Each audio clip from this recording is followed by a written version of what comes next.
I have been a long-haul trucker for over 6 years. You get used to the isolation. You get used to the endless stretches of empty black asphalt at 3 in the morning. But you never quite get used to the feeling of being completely cut off from the rest of the world. It was a Tuesday night, somewhere on a desolate stretch of Route 50. The fog was rolling in thick, turning my high beams into a blinding white wall. My GPS had lost signal about an hour prior, but it was a straight shot, so I wasn't too worried. Until I noticed the headlights behind me. They were far back at first, just 2 faint yellow dots in my rearview mirror. I didn't think much of it. It's a public highway after all. But after 30 minutes, I realized something strange. The lights weren't overtaking me, even though I was driving well below the speed limit due to the fog. They just stayed perfectly matched to my pace. Then the truck started sputtering. My heart dropped as the engine died completely. I managed to coast the massive rig onto the gravel shoulder. The silence that followed was heavy. I sat there for a second, listening to the ticking of the cooling engine. In the mirror, I saw the headlights behind me slow down and pull over on the shoulder, about 50 yards back. They didn't turn their engine off. They just sat there, idling. I grabbed my heavy flashlight from the cabin. I needed to check under the hood, but every instinct I had was screaming at me to stay inside. I stepped down onto the cold gravel. The air was freezing. I walked to the front of my truck, keeping an eye on the vehicle behind me. It looked like an old, beat-up sedan. The windshield was tinted so dark, I couldn't see the driver. I popped the hood and started inspecting the battery cables. That's when I heard it. The sound of a car door opening and closing. I peeked around the side of my hood. A figure had stepped out of the sedan. They were dressed in a heavy dark coat with the hood pulled up. They weren't walking toward me. Instead, they walked to the front of their own car, stood directly in front of their right headlight, and just stood there, blocking the light. It was the most bizarre thing.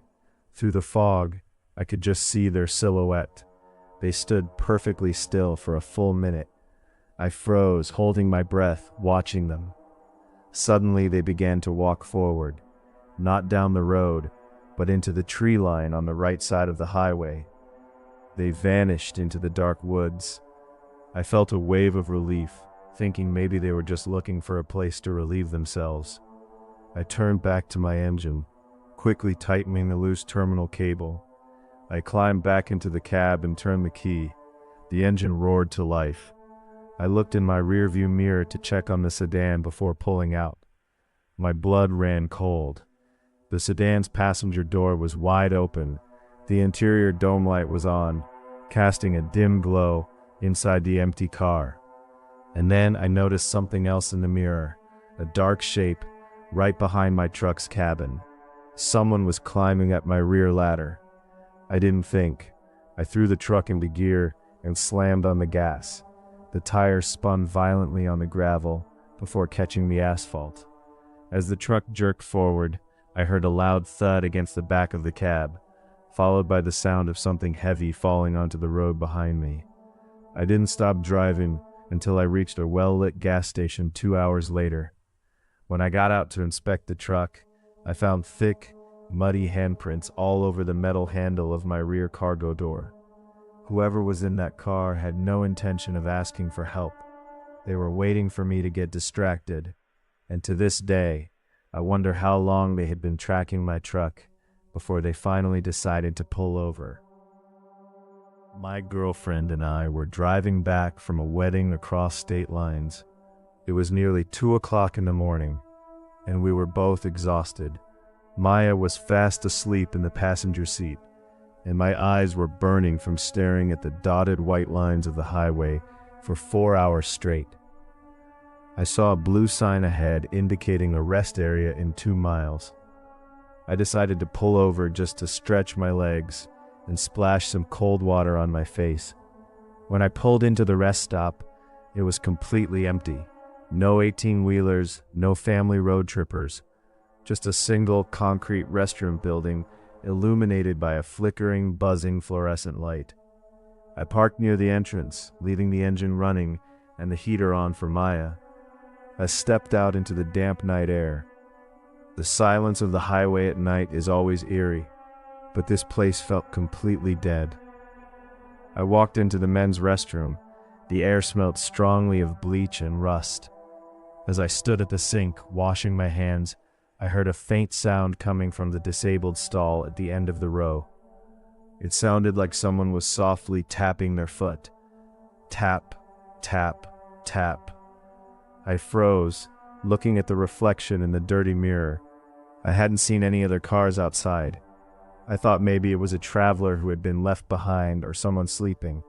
I didn't want any trouble, so I quickly dried my hands on my jeans and hurried back outside.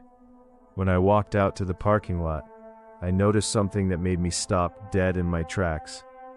My car door was open.